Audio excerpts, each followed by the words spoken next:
Almost finally. There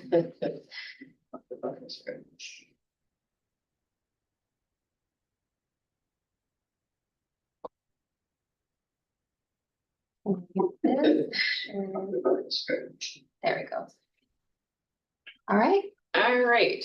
It's little 5:04 p.m. on September 10th, and this is the Salem Public Library Advisory Committee. I'm substituting for Valerie today, who had an unavoidable conflict. So she emailed me yesterday and asked if I was from the meeting. So here I am. I have a lot of notes from her. First, we need to re-welcome David. I don't know if you were at the last meeting. I wasn't here. Okay. Yeah. Welcome to David. Yay. And then we also have a new member who's online. And if she wants to introduce herself, is it Kirsty or Kirsty? You'll have to help us so we get it right. Yeah, it's Kirsty. I always tell people like thirsty Kirsty. Welcome. And hopefully Valerie sent some, actually Valerie needs your email address. So I think probably Bridget has that. Yep. Okay. To get you some materials, we have a board member handbook that we put together too. So is there any public comment, Bridget? None. Okay. We have a guest in the audit. You have public comment? No, I just had a question for our new board member. Okay. Just was wondering if you could just talk a little bit about yourself and why you are on the board and what interests you about the library.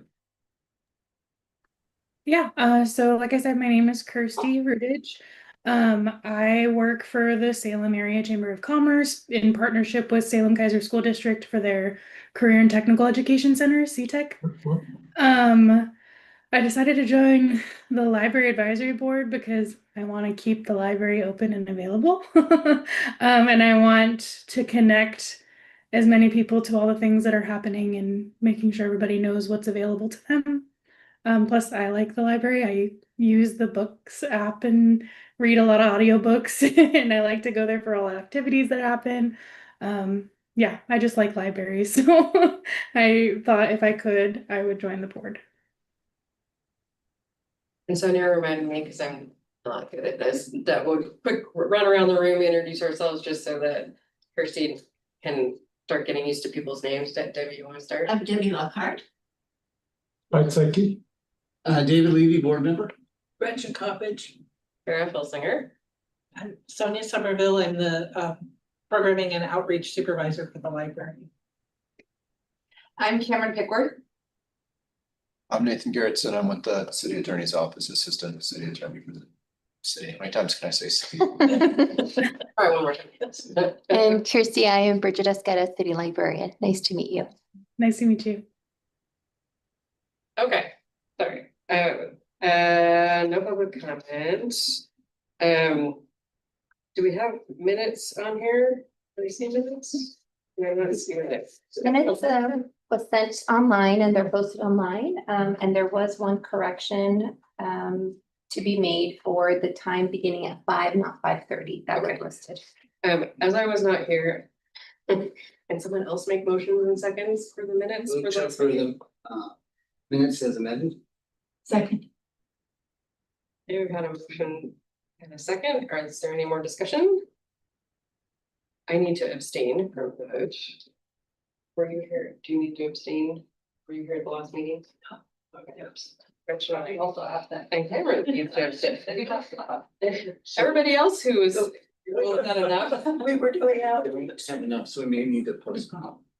We may need to postpone. That is true. How many do we need to do the minutes that don't abstain? So much as 3, 4, I think. 3, I think we need one more. Okay. So, Okay, why don't we hold the minutes over to the next meeting, just so that we have enough people here. I didn't take a look at the minutes, because I was paying attention. Okay. I'll tell Valerie I didn't do that. Let's see, we have no public comment, let's go to information items, teen advisory board update. I'm Elena Harchenko. I'm on the teen advisory board. Recruitment has concluded for the 2025-2026 year with a panel of 4 current tab members and Christy, teen librarian, conducting 13 interviews and offering positions to 6 new members who will hopefully be joining us at this month's meeting for the first time. We will be electing tab officers at our September meeting, welcoming our new members and selecting materials for the tab haunted house scheduled for Saturday, October 25th. Much of our meetings leading up to the haunted house will be about this event. TAB members will construct the haunted house itself on out-of-school days near the end of October, a perfect lead up to the popular event. We're looking forward to evaluating our board goals this year, including the continuing work of developing a teen resource board in the teen scene, an effort that began earlier this year. Thank you for this opportunity to report about the latest in TAB activities. Elena, for the minutes, how do you spell your name? ELENAHARCHANKO.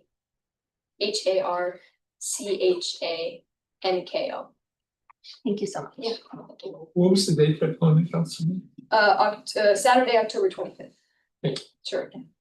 It's gonna go. Perfect. Just curious, thank you for your presentation.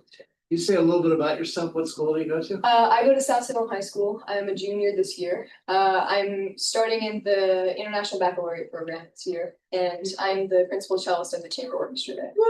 Hi. So kind of busy, what made you interested in serving on the teen advisory board?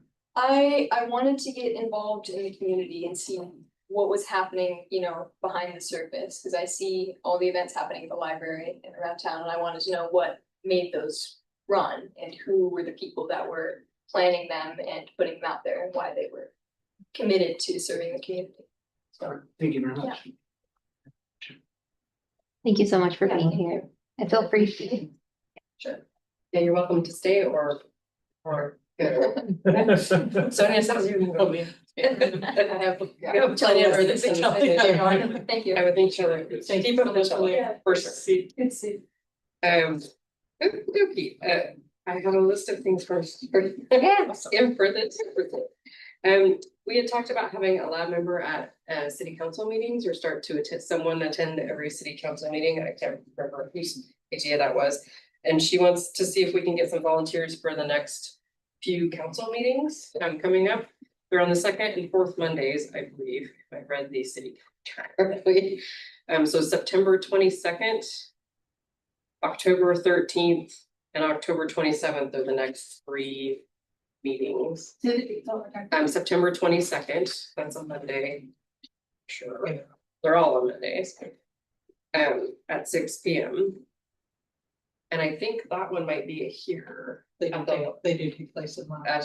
At the in the auditorium, because that building is closed at the moment. So September 22nd, October 13th, and October 22nd. People know this moment that they're available. I don't think we just need one person. We don't need the whole gang to go. Yeah, if the whole gang came, that would be, yes, problematic. Do people know their schedules now? I could probably attend a meeting on The 22nd? 27th. October. Oh, The last one. The last October 27th.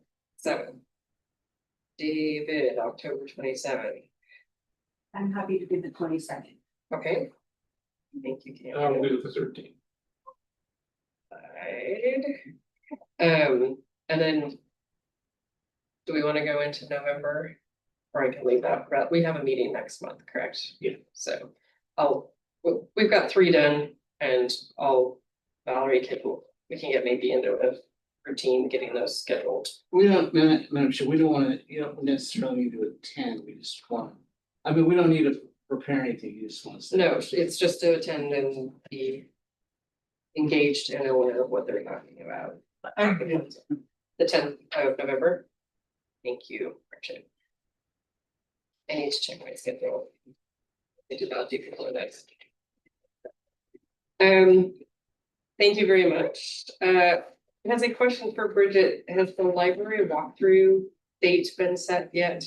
No, but at first I have to gauge how many, like if we want to do it. Like a little bit less than half the board, and we would have to Spread us out. spread us out, or we can make it just a public meeting and then we would just need to announce it and then we can have everybody just do it at once. I think that would be easier scheduling wise Yeah, for us. I agree. So if there's a particular time that works for you all, like day of the week. I know for me, Fridays, are the ones where I have more capacity at the moment. So any Friday, just would need to look at my calendar to make sure if there's nothing else going on. Usually the first Friday of the month is already reserved in the morning, but in the afternoons, I have availability, but yeah, I would just need a recommendation of time of day and also what day of the week. Are you figuring an hour to get through? I would say an hour, maybe an hour and a half if people have questions along the way, because it is a pretty big building. If you think the outside is big, wait till you see the little mazes we have in the back, which is a lot. There's just so much in the background that people don't get to see. Do people have strong feelings about days of weeks that, Friday sounds good. Yeah, like a Friday afternoon? Mornings, afternoon. You said the Friday mornings are, The first Friday of the month, my mornings are already, I'm not available okay, for the first Fridays of the month, but any other Friday, yeah, in the morning would work.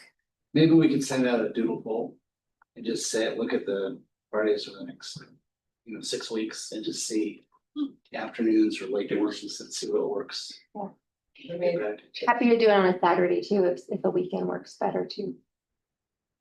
just gonna see. I know Valerie got a new job and I can't remember what her schedule is, so I'm not sure if Friday is good for her, so. I'll give her that feedback and have, maybe she can send out a note. I can send out the doodle poll if you'd like. Do you want me to send one out? Sure. What do you do for Friday morning, Friday afternoon and Saturday? Here on Saturday. And her she was also going to invite the mayor to join the tour, so I don't know if she wants to consider the mayor's schedule, but she's at least going to do an invite.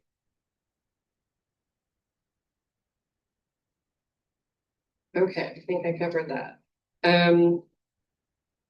Yeah, she wanted you to talk about volunteer opportunities. And I am so prepared now.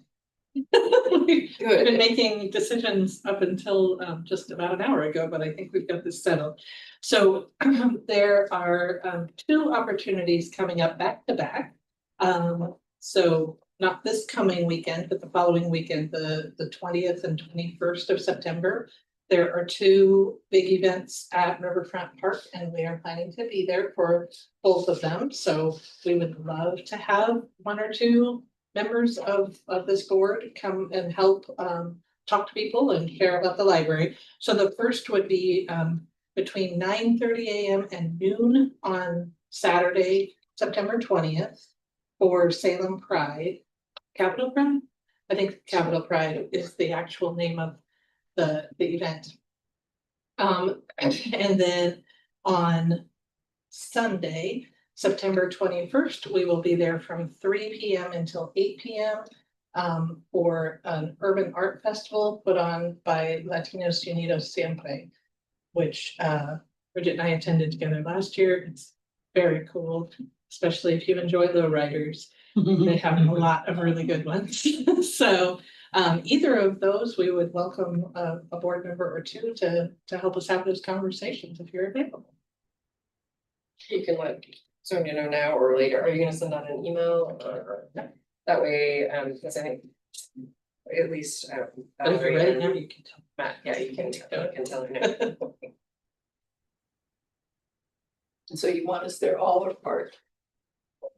I would say we're splitting the Urban Art Festival in half, so one team is gonna be there from 3 to 5 and then another team from 5 to 8, so. You can echo that, but yeah, if you have an hour, if you have a little more, that'd be great. I'll take 3 to 5. Wonderful, all right. I'll see you then. Okay. So I need to check our calendars. This is not on Valerie's list, but it was on my list. And the website membership for the board needs to be updated to add our new members. Oh, Which I noticed when I was trying to. That's not urgent, that was just a thing. I think I did everything Valerie asked me to do. I'm not really sure. Bridget, your city librarians report, it's attached to the agenda. Do you have anything in addition to your, what you sent out? Just to provide an update with where we are, for our expansion of hours. You know, we are currently working on a a customer survey to ask, our community what kind of hours that they would like. It is kind of buttoning up this week and we're hoping to get that out pretty soon. It'll run for 1 month, and so that's gonna get shared widely through us and the city. And we're gonna try to, you know, I'm gonna email it out to all of you if you can keep sharing it out. We really would love to get more input from our non-library users. So people who don't actually use the library, but possibly would love to. There's a list of barriers on that survey that kind of identify some more reasonings as to maybe why they possibly don't come. One of them being location, maybe we're too central downtown. Other could be the hours or the limited evenings. So it really has a very robust list of the challenges and of course a space to identify others if that aren't listed. So that should be coming up. Can I We just are, ask a quick question? So the survey is going to ask if you don't come, why not? Mhm. Okay. yeah. So we really want to get a really good feedback from our community, those who use the library and those who do not. So that'll get shared out hopefully soon. My goal is maybe the end of the week, who knows? We're also currently undergoing a library audit, and that has commenced since last month, but we are currently doing that process right now.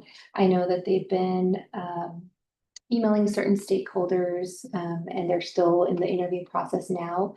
So I'm not sure if the board will be invited or not, but if, you know, just letting you know that you may or may not receive an invitation from Baker Tilly as a consultant who's doing it. So just letting you know that that's going on. We're hoping to know the results of our audit by the end of either hopefully November, most likely December. Just wanted to provide an update with that. As far as hours goes, you know, based on the community input and as well as our operational capacity of what we can actually maintain, we want to make sure that our hours reflect on what our staffing capacity is. So we already kind of have some recommendations for hours. And once we find out what our community wants, we're gonna tweak as needed. So we would really love some feedback from our community to how to move forward. And also looking to see how we can sustain this so we don't have to adjust our hours again in the future. So just wanted to provide some feedback for that. Any questions for Bridget? David? Bridget, thank you for the report.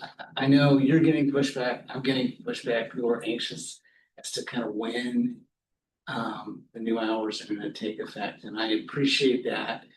You're reaching out to stakeholders or potentially non-users to kind of get feedback. Is there any way in the interim to do a couple things? One, maybe do like a soft opening, like for 1 week, be open in the evening just to kind of, and let the public know, just to kind of get some feedback from them, or one Sunday, just to, I know it's challenging with staffing, but I'm wondering if that's available. The other is, as we talked about last month, whenever you make a decision, that we make it a kind of a big celebration when your hours are. And if whatever, I think the foundation of the Friends can put some money into press releases or whatever. I think it's a big celebration. I think a lot of people are interested. So just keep a couple of those points in mind. Yeah, so the celebration, I mean, that is definitely on the radar. We have some plans to make sure that not only do we have something to celebrate that first Sunday that we're open, but also to kind of say thank you to the community, everybody who voted for this. So we have some plans on how to do that. But as far as the soft opening, that's really difficult because we would have to publicize our hours since we are a public building and funded with public funds. So we wouldn't be able to do a soft launch.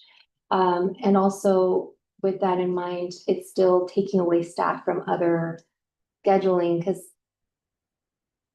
No, right now, everybody works the same schedule because that gives us the max capacity during the day. So if we were to adjust hours for like even Saturday, Sunday, we would need to take away staff from our current use during the week. It's not easily scheduled.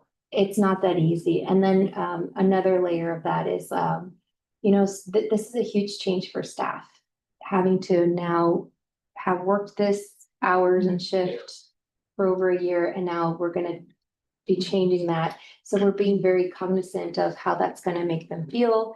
And we're also gonna be surveying staff on preferences and seeing like, you know, could we offer set schedules, or how are we gonna tackle that? Because that's another layer of it's another challenge that we have to look at. Not everybody wants to work Sundays, but I know Sundays is one that is very much needed in the community. So we're definitely gonna add Sundays back. And we want to make sure that by adding those evening hours that we're capturing people that are actually going to use it, because before we were open till 8, at one point we were open till 9. And if you look at the stat, people were not here in the building during those times. We had like 12, 14 staff members and like maybe 12, 15 people in the building. So it was not cost efficient to remain open for that little people in the building. So we have a recommendation of a schedule, but we want to first seek that input from our community. And are you reaching out to folks in West Salem as well about the hours of that branch as well? Yes, to our best of our capacity. I know that their newspaper just started to begin again to circulate. So, you know, we're going to make sure to publish there and looking at other avenues of how we can spread the word. I think that's the most difficult part. Sonia can attest to this, is how do we reach everyone? How do we, without having to, you know, when Public Works did the change of water bill, those flyers were amazing. And they did, I think, 3 of them. And each time they did it cost them, I want to say it was like 45,000 or up to 60,000 for those mailers. We don't have that kind of money to do, or we can send out those mailers to everybody. So, and I think Taylor from the Yes for Salem PAC also mentioned that it costs so much money for those mailers that they did. So I know that's something that we unfortunately wouldn't be able to offer to do those mailers for the survey, but we do want to try to seek through our support boards, through all the avenues at B, like with the newspapers and the city of Salem, to widen our reach as much as we can. Bridget, remind me, have you started kind of the early stages of the hiring process? Oh, we're already at Because the I end. know it takes And we'll forever. do it. Yeah, so as soon as July 1st began, we were approved to start the recruitment. Okay. So Good. we were like, I think we had June 30th, we had our first recruitment open. And so after that, it was just probably one recruitment after the other. As soon as we would fill it, we would go to the next one. So right now we're just down to our last one. As of today. Yeah. that is- So shout out to everybody out there. We are recruiting for 2 library assistants, full time. So if you know anybody, to have them apply, but those are open right now. I think they're gonna be open for a week. Yeah, they'll close at 11:59 PM on Sunday.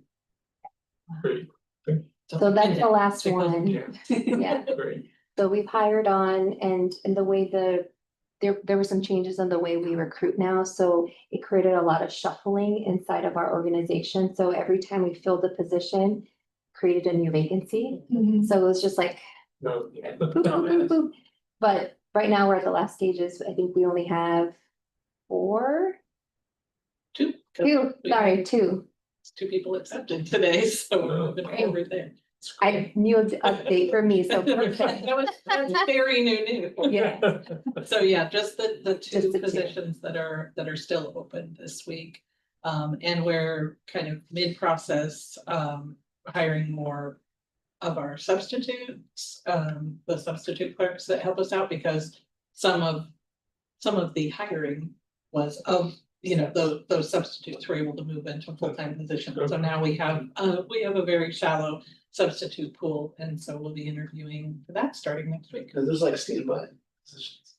They're Call. substitute on call, yeah. Yeah, So yes, we're almost done and we are so close, yeah. So stay tuned. We're hopefully by the next time we meet, we'll be like, we're all fully staffed. Yeah. That'd be the first time in a long. Up there. But the expectation is that maybe by the end of November, we'll have a. My own expectation is before that, like by November, because I know right now if you're feeling it, I'm feeling it even more. And when those statements come out for property taxes, I know that's gonna increase because the people are gonna be more aware of what's being taken out and they're gonna demand it even more. I think right now people aren't aware of it, or those that are aware think that they're paying for it already. They're not. It comes out in November. That's when property taxes are reevaluated and due. And that's when they'll start seeing that levy. So in that vein, I'd suggest. I know you said for a month, leaving the survey open, my experience, can we talk over the link? Yeah. Yes. Yes, out of. Shortening up that time frame. I think for most surveys, after 2 weeks, you're gonna get. Everybody who's gonna maybe 3 maximum, and I know the desire to get, input is great, but the longer it goes on, I just. I think a couple of weeks is probably okay, and there are some new media type outlets that I've noticed myself, it's called What's Happening in Salem, have you seen him on social media? He has a pretty robust mailing list now, surprisingly. And there's like press play, and there's a lot of kind of alternative ways to get news out. So I mean, I think all of us probably have contacts we can share that with too. Yeah, please, yeah. There's some besides the traditional outlets, there are some others that are getting word out. So I think the 1 month one is not my choice. Okay. Yeah, so they want as much feedback as possible. got it. I understand. But if you can share it out wide and to everybody, Yeah. I mean, I've already shared, just because we want to test the survey, I've shared it to some non-users that I know, just to give me feedback on if it was user-friendly, did they understand the questions? And they actually told me like, I actually learned more about your library just doing a survey. I'm like, great, maybe you'll start using the library. So I'm super excited about the 2 things, like one, people who may not use it to learn more about it, but also like, we want to hear what you honestly have to say about our services. Great. Great. Any questions for Bridget? That's plenty. Do we have a friends report? Bridget, you. Yeah, so the last Friends meeting focused a lot about their volunteer recognition event, which happened last week. And it was wonderful to see all the wonderful friends and all the hours and years, the stories of all of their volunteerism. So that already happened. Now they're focusing on their fall book sale, which is the big one. And another shout out, if you have capacity to volunteer for them, they can use all the help that they can get to help assist with that. They're going to have a week-long book sale, including a members' night on that Wednesday, I believe the 1st, October 1st. So people who want to become members get to preview everything. In this room, they're going to have a silent auction, which they're going to have all of their valuables and all the wonderful things. And it's pretty big, so there's going to be a lot of great stuff. So, and they kind of talked more about recruitment and how to help with recruitment efforts. Because again, I think that this is a trend nationwide, is that the volunteerism recruitments are getting lower and lower each year. So it's really hard to find volunteers. So if you have ways or updates on how to recruit more volunteers, please share that to our friends. Is there a foundation report? I am still in the process of getting them to approve my being a liaison. Okay. It has been a little bit of a lengthy process. I have a meeting set up towards the end of this month with the leader there to hopefully get that finalized. So maybe next meeting. Cross fingers. All right, discussion items, so yeah, high school summer. Yeah. Yes, I have a presentation for you. Our interns, 4 interns this summer, 2 funded by you, 2 funded by the city. But I'm gonna tell you about all 4 of them. Worked with us for 10 weeks. They had 200-hour internships with us. And part of their task was to they answer a bunch of reflection questions and kind of talk them through with me, and then they each created a few slides for a presentation so that you could learn what it is they did. We had a really successful, wonderful summer. Let's get into it. So this is Melissa. Before we go there, Oh, Kirsty, can you verbally Oh. say if you can see it or not? I can see it. Perfect, okay. all right. So Melissa Morantes Gonzalez was one of our interns, had actually had a position shelving with us during the school year and loved us so much. She wanted to come back and learn even more about the library. She is taking a few weeks off and then we'll be moving down to Oregon State University to start her freshman year. So, and Something that surprised me was the amount of resources and programs available for patrons, particularly throughout the summer, such as the summer reading program, the concerts, children's story times, and activities. Seeing the amount of people who come throughout the summer and use these resources and attend these programs is surprising, and it's like exciting to see them use them throughout the summer on top of like the school year. So I think it's amazing to see like children coming to read and being part of these activities outside of school. So they're still learning, and it was fun being a part of it. And so, yeah.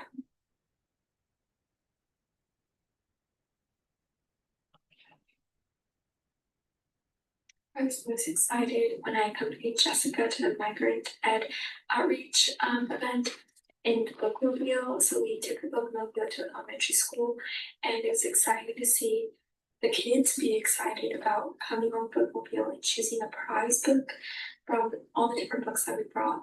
And so it was fun to see them be like super excited about getting the book, and it just made me realize how important it is for the library to have these kinds of outreach events throughout the summer and then also throughout the school year, and how beneficial it is for the community, especially for young readers, so they can like know more about the resources available to them and know that they can visit the library. The Bookmobile is just a small portion of what the library has to offer.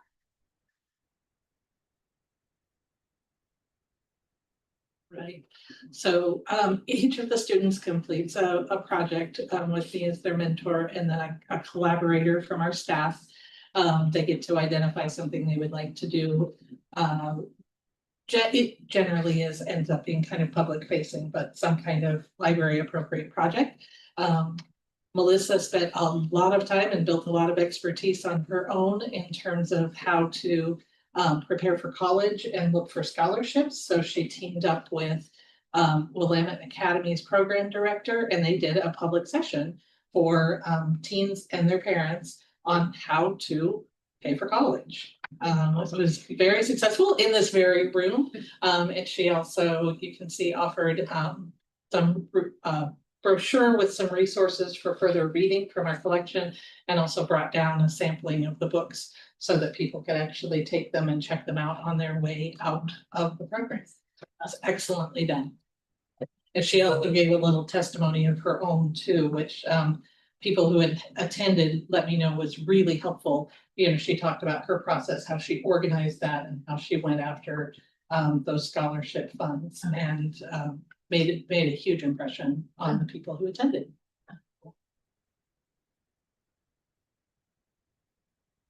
So big takeaways.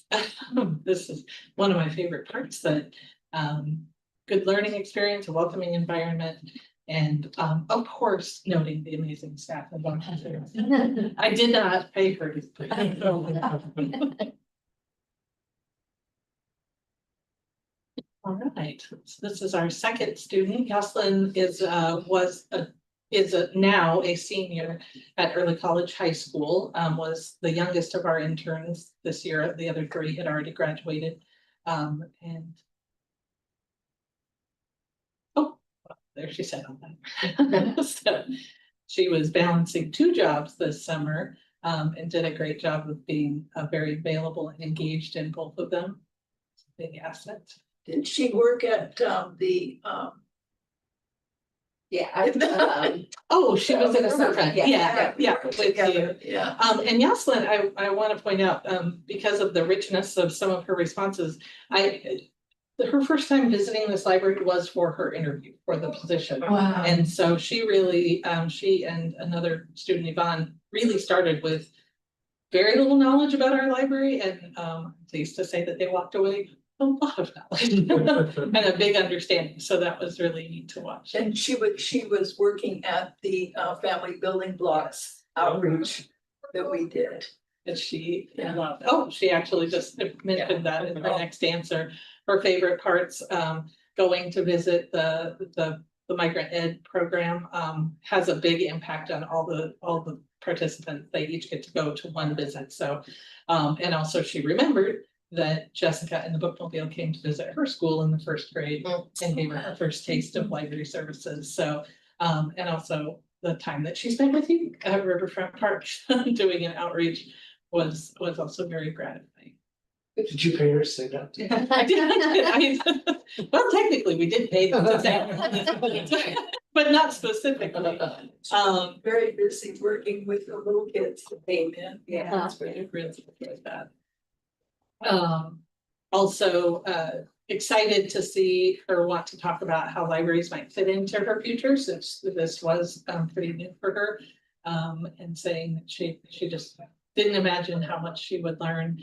And she definitely has spoken, you know, that she will be coming back and advocating for other students to use our library in the coming years, because she was very impressed by all the study resources that we had, and actually created a poster to post at the high schools, you know, promoting that we have so many great study supports and resources. So her connected learning project with the collaborator, Christy Kemper Hodge, was a cool little scavenger hunt that encouraged teens to look at all the complex resources that are available in the library and try some different things, you know, online resources, look at different books, look at different genres of book. And once they had filled out the whole scavenger hunt, they got put in for a drawing. We had a few prizes at the end. 12 questions, very well crafted, and she ended up with quite a few teens that had completed it by the end. So she had the opportunity to take what she learned and teach other teens about it.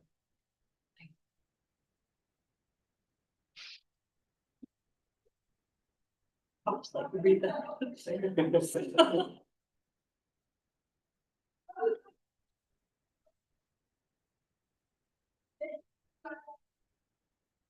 Expecting to see more of her this year.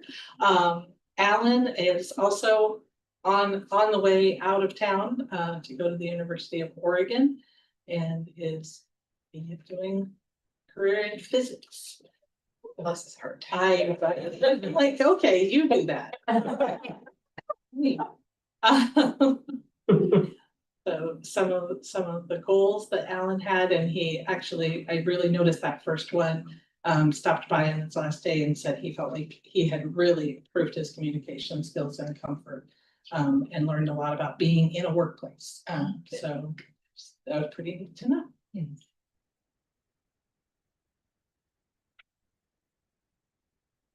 So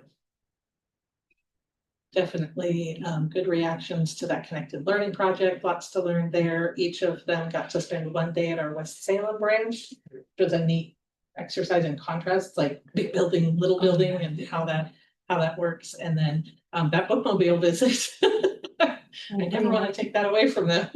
They remember that big time.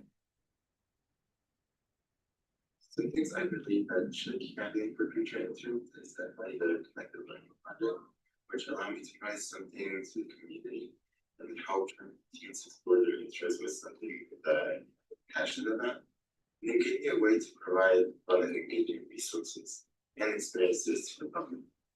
Having a visit at the West Salem branch provided me a sense of how the library operates in a smaller building, yet keeping the same resources for the public. And visiting the migrant education program with the book club showed me just one of the multiple offering services that the library offers. And it was a beautiful experience to see children pick out books to read from a sample collection and learn more about the library, all in a very Sorry, that was all we had.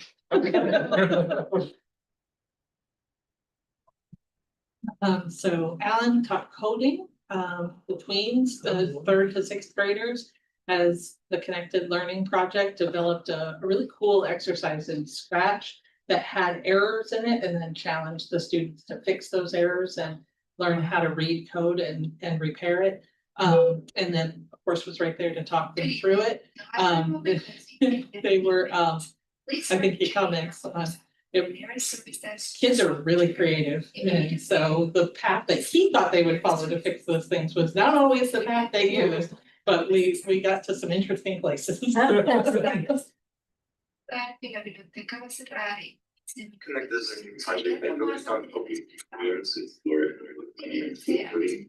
And I did it by writing fun and engaging activities that allowed them to think like a coder. One of my main goals was for them to explore the coder's mindset and allow them to create more efficient problems at a different perspective. They carry on more problem-solving skills, and not just for coding, but for many scenarios that are primarily based on logic. To teach them these skills, such as sequencing, logic, problem-solving, and creativity, I was able to make a game on Scratch, which is a visual programming language that turns regular coding into a simple and easy to read format. And the game consisted of various levels that tweens had to go through. And with each level, they had to troubleshoot and fix the code to progress through the game, while they each had access to a set of instructions in case they were stuck at any point of the game. And while it didn't go as primarily planned, they definitely used a lot of creativity to get through the game. And overall, everyone had a very fun and engaging experience for everyone that did participate. There were also other activities in the event, such as binary pixel coloring sheet, similar to pixel art, but with numbers that are used in binary to represent different colors. And there were also partner programming sheets in which one person had to make instruction using only symbols, and the other person had to follow them to create an image based on other person's instructions.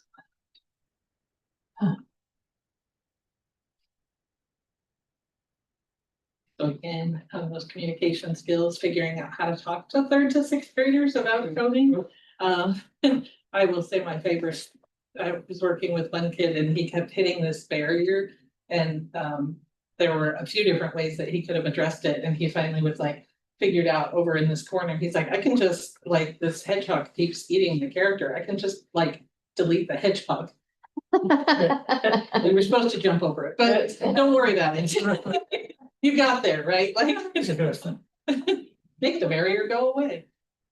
Hey, got the job done, yeah. Part of the internship, communication was just a crucial skill for many to ask in and outside the workroom, whether it was for programming events with other people or helping out patrons in the library. I can really say that this internship greatly improved on my communication skills that I will be able to bring to other communication jobs and even follow me throughout my life. I learned how to better communicate ideas in simpler ways for younger audience to understand in order to help them learn about meaningful topics and make them more entertaining for them. And during my time at the library, I've learned a lot about various divisions that contribute to maintaining the library and accessibility to its patrons. And I realized how library programs and events encourage people to have social interactions and build meaningful connections with those around them, which you don't see in many places of them other than the library, showing that the library not only offers books, but it provides people with a safe and welcoming environment. No. Final intern, Yvonne. Is headed to Western Oregon University, so we're just kind of all over the place, to major in accounting and. There, gave me the names, so. So Yvonne was another person who hadn't visited our library prior to the interview, and was looking for, you know, some skill sets and some professional connections and a community-centered environment. So I think he came to the right place. This was his connected learning project, a magical realism book display that showcased it.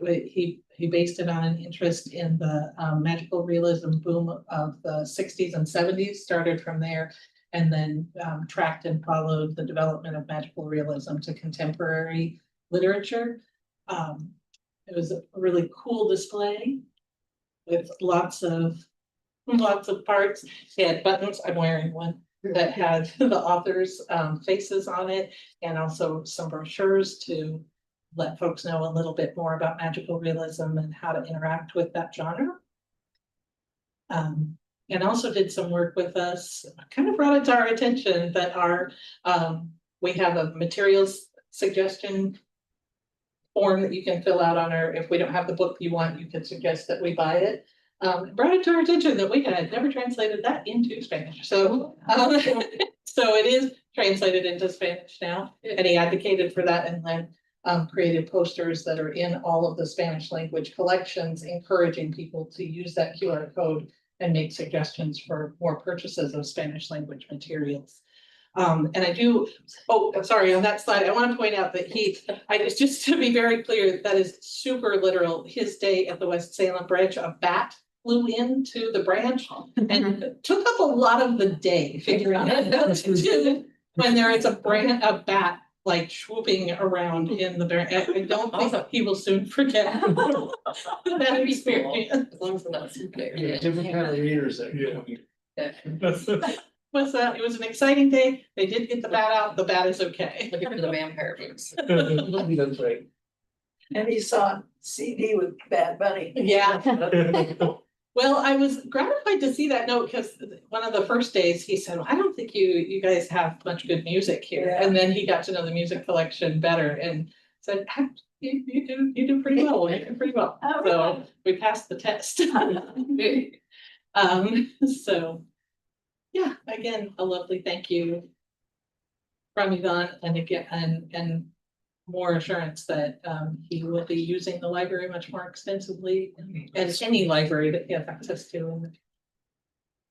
So a big thank you for all your support. Yes, that.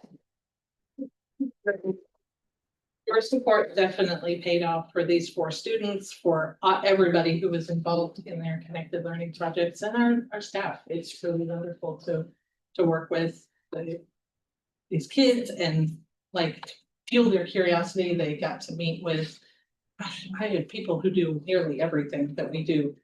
They do job shadows throughout their time here and get to really see behind the scenes what people are up to. And that is, I think it's kind of like our staff enjoys getting to explain what they do and the complexity and the skill that it takes. And I appreciated that all 4 of them really expressed that they were amazed at how skilled and hardworking and dedicated our staff was, because I agree with them. That would be a good thing for board members. Yeah. To shout out. It's, what? You know, we're here. It'd be fun. Thank you. So any questions for Sonia? Those are great. I look forward to those every fall. They're warm your heart. Another very good year. Yeah. Cool, we're great kids. And they should remain here. Yes, they'll come back from their studies. Yeah, come back. Physics, maybe so many jobs in Salem, but there we go. You never know. Maybe they'll teach physics to 3rd and 6th grade. Oh, right? Maybe then I don't Build understand on it. those communication skills. Exactly. All right, any more from, we've got your volunteer stuff from Sonia, we've got dates. Yes. Any other action items or miscellaneous items? Address? Anybody? Does my guest have any questions? Did you learn things today? Yes. So far? Okay. Anything from you, Kirsty? From your first meeting? I know the first like few meetings, it just kind of flies by you and then eventually you're like, oh, I get it. So, welcome, we're glad to have you. I will take a motion to adjourn. So wait. I'll second. Okay, we've got David and Cameron seconding. Any objections to adjourning? Hearing none, we are done. Thank you, everybody. See you in October. I will follow up by email, just repeating. Hi, the- Kirsty. Bye, everyone. Thank Also, you.